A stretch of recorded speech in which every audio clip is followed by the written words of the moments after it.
السلام علیکم ورحمۃ اللہ۔ سورہ نساء مدنی صورت، 5ویں سپارے کا تیسرا رکوع، آیت نمبر 34۔ اعوذ باللہ من الشیطان الرجیم، بسم اللہ الرحمن الرحیم۔ الرجال قوامون علی النساء بما فضل اللہ بعضهم علی بعض وبما انفقوا من اموالهم فالصالحات قانتات حافظات للغیب بما حفظ اللہ واللاتی تخافون نشوزہن فعظوہن واہجروہن فی المضاجع واضربوہن فإن أطعناکم فلا تبغوا علیہن سبیلا ان اللہ کان علیا کبیرا۔ مرد عورتوں کے جملہ معاملات کے ذمہ دار اور منتظم ہے، اس لیے کہ اللہ نے ایک کو دوسرے پر فضیلت دے رکھی ہے، اور اس لیے بھی کہ وہ اپنے مال خرچ کرتے ہیں، لہٰذا نیک عورتیں وہ ہیں جو شوہروں کی فرما بردار ہوں اور ان کی عدم موجودگی میں اللہ کی حفاظت اور نگرانی میں ان کے حقوق مال و آبرو کی حفاظت کرنے والی ہوں، اور جن بیویوں سے تمہیں سرکشی کا اندیشہ ہو انہیں سمجھاؤ، اگر نہ سمجھیں تو خواب گاہوں میں الگ چھوڑ دو ان کو، پھر بھی نہ سمجھیں تو انہیں مارو، پھر اگر وہ تمہاری بات قبول کر لیں تو خواہ مخواہ ان پر زیادتی کے بہانے تلاش نہ کرو، یقیناً اللہ بلند مرتبے والا اور بڑی شان والا ہے۔ جی، نشوز کا لغوی معنی بلندی، اٹھان اور ابھار کے ہیں، خصوصاً جب کسی چیز میں یہ اٹھان تحریک اور ہیجان کا نتیجہ ہو، مثلاً عورت اپنے خاوند کو اپنا ہمسر یا اپنے سے کمتر سمجھتی ہو، یا اس کی سربراہی کو اپنے لیے توہین سمجھ کر اسے تسلیم نہ کرتی ہو، اس کی اطاعت کے بجائے اس سے کج بحثی کرتی ہو، خندہ پیشانی سے پیش آنے کی بجائے بدخلقی سے پیش آتی ہو اور سرکشی پر اتر آتی ہو، بات بات پر ضد اور ہٹ درمی دکھاتی ہو، یا مرد پر ناجائز قسم کے اتہامات لگاتی ہو، یہ باتیں نشوز کے معنی میں داخل ہیں۔ ایسی عورتوں کے بارے میں اللہ تعالیٰ نے مردوں کو 3 قسم کے ترتیب وار اقدام کرنے کی اجازت دی ہے۔ پہلا قدم یہ ہے کہ اسے نرمی سے سمجھائے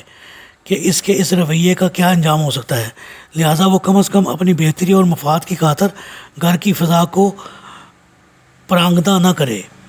پھر اگر وہ خاوند کے سمجھانے بجانے کا کچھ اثر قبول نہ کرتی ہو تو خاوند اس سے الگ کسی دوسرے کمرے میں سونا شروع کر دے اور اسے اپنے ساتھ نہ سلائے۔ اگر اس عورت میں کچھ بھی سمجھ بوجھ ہوگی اور اپنا برا بلا سمجھنے سوچنے کی تمیز رکھتی ہوگی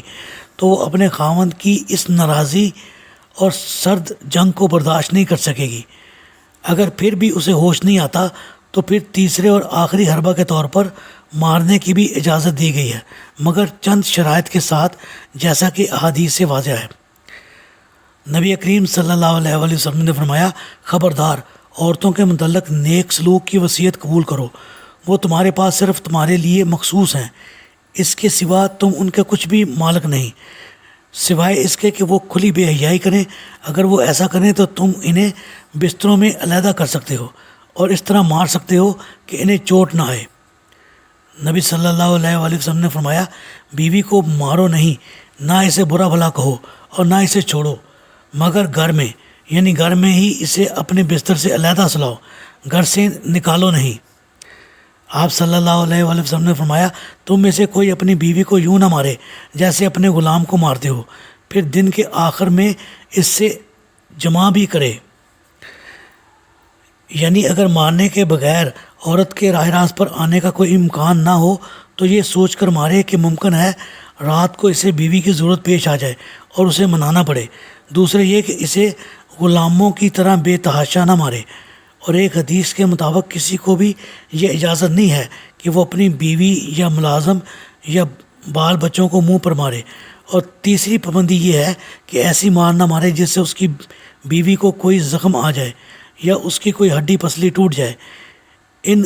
حدود اور قیود کے ساتھ خاوند کو ایسی اضطراری حالت میں بیوی کو مارنے کی اجازت دی گئی ہے۔ اگر بیوی باز آ جاتی ہے تو محض ان پر اپنا روب داب قائم کرنے کے لیے پچھلی باتیں یاد کر کے ان سے انتقام نہ لو